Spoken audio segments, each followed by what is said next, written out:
Hello everyone, I hope we're all well and happy. Okay, in this session today I'm going to talk about and discuss and go over how the parties choose their nominees to be President of the United States, how the Republican Party decides who it's going to be, how the Democrat Party decides who it's going to be. Now, the process they use is not in the Constitution. It's something which both parties have kind of developed themselves, and it really kind of got going in like the 1970s following the 1969 election. Now, essentially what the parties do is every state has a certain number of delegates decided by that state's party. So the Republicans in Florida will decide how many delegates they want to send to what is called the National Party Convention. The Republicans of Maryland will decide the number of delegates, and every state does that. And in the summer, there's a National Party Convention. All the delegates from across the country go to this convention. They then vote the way they're told to vote, because they're delegates, following what's happened in the different states. If a candidate gets a majority of delegates on the first round, they then become the party's nominee, i.e. candidate for the general election. So this year, 2020, the Democrats, Joe Biden needs to get 1,991 delegates. That was a majority of the delegates, 50%, in order to become the Democrat Party nominee. Donald Trump needed 1,277. There's also have a few less delegates for the Republican convention. So each state, for each party, has a certain number of delegates. They go to the National Convention, they vote the way they're supposed to vote, and whoever gets a majority becomes the party's nominee. Now, the process of choosing those delegates differs from state to state, and the number of delegates per state differs a little bit as well. So hopefully you can see this. This is the number of delegates at the Democrats convention per state. So you can see here, like Texas has got 228 because lots of people, California 416, but little old Wyoming, where no one really lives, they've only got 13 delegates. So they tend to be done by population per state.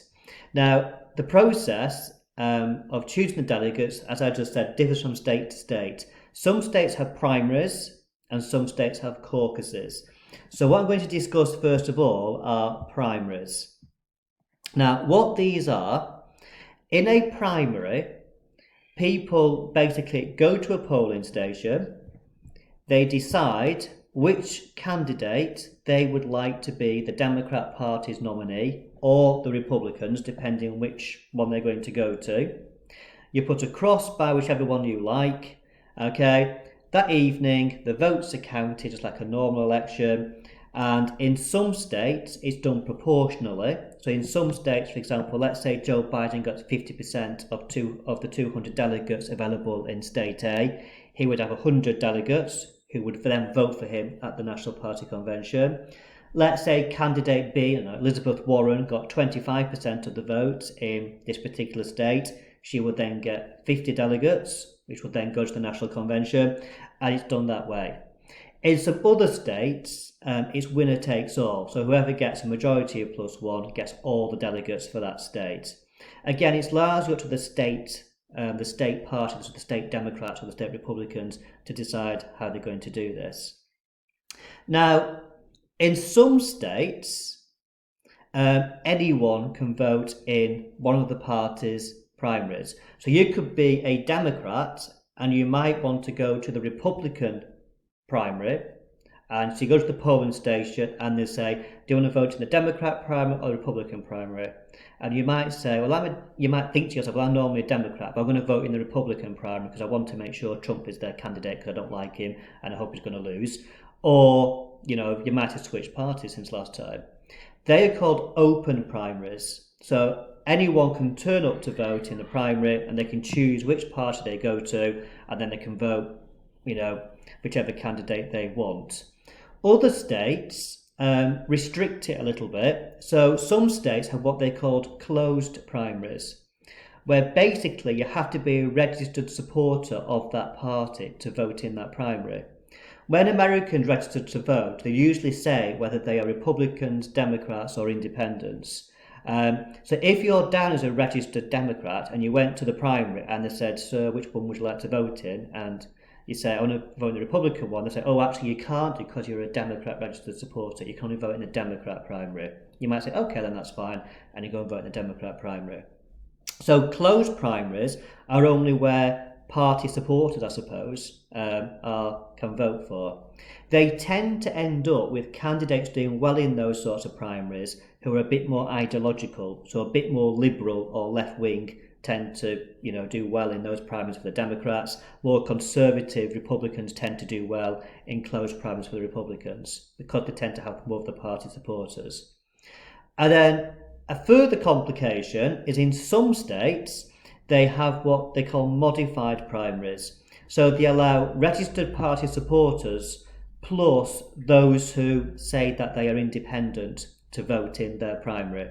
So I think New Hampshire has this, for example. So in their primaries, what they would do, they would allow, to say in the Democrats in New Hampshire, they would allow Democrat supporters, registered Democrat supporters, plus independent supporters as well. They would just exclude Republicans from their primary. And the same thing from the Republican side, they'd exclude Democrats, obviously. Okay, so a primary is when a person goes up to vote and then they vote for whoever they want. And as I said before, it does differ a little bit from party to party. Okay, what I want you to do, if you look in the Bennett book, there's some questions in your workbook which kind of correlate with the Bennett book. So I suggest that you read the pages. I don't have them to hand, but it's obviously in the textbook on Teams where it is and where the questions are in your workbooklet. Caucuses. The way that caucuses work, I'll describe on the next little video, only because I've got a little video which I might show you as well, and that might take us over the 15 minutes. So I'll explain caucuses on the next video. Okay, but the crucial thing to get from this is the nomination process for choosing the candidates, and it's basically each state's got a certain number of delegates. All the delegates go to the National Convention. Whoever gets majority plus one of the delegates at that convention becomes the party's nominee.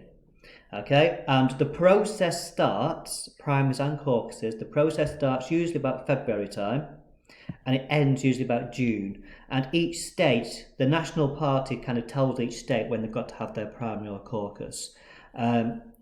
So Iowa is always the first state. They have it in their state law that they are first. They have what they call a caucus, which I'll describe in the next session. New Hampshire always have the first primary. Okay, and then the states kind of have them after that. What you sometimes get is, because Iowa's always first, if New Hampshire decides to have its primary a few weeks earlier, then Iowa will move its caucus before the New Hampshire one. So you did have this ridiculous situation a few years ago, I think it was 2008, where Iowa had its caucus like in the first week of January, and then New Hampshire had it a few days later. What you also get is something called Super Tuesday. This is where a number of states decide to have their primaries or caucuses on the same day. And the idea of that is they're trying to get the idea that it makes their states more important if there's like 500 delegates available on one day from like 8 different states. The candidates are going to spend more time in those 8 states trying to scoop up as many delegates as they possibly can. So that is Super Tuesday. One thing which is quite obviously you might think is not right is that it's obvious when a candidate gets the majority, because everyone's counting how many delegates they got after each of these primaries. So as soon as someone does reach the magic 1,991 or 1,277, there's no need for them really to campaign in the later states because they've already got their majority. All the other candidates normally give up at that stage and say, okay, then we're going to accept blah, blah, blah as our candidate. So some of those later states, in many ways you could say, get almost disenfranchised from the process. Well, we'll discuss advantages and disadvantages later on. The main thing to get is that this is the nomination for candidates. Each state's got a certain number of delegates. They're aiming to get a majority of the delegates at the convention in June by winning as many states by as big as they can between January and June. So the next video I'll just go over caucuses because they're doing the same process but a slightly different way of doing it, and I said I've got a little video to show you as well.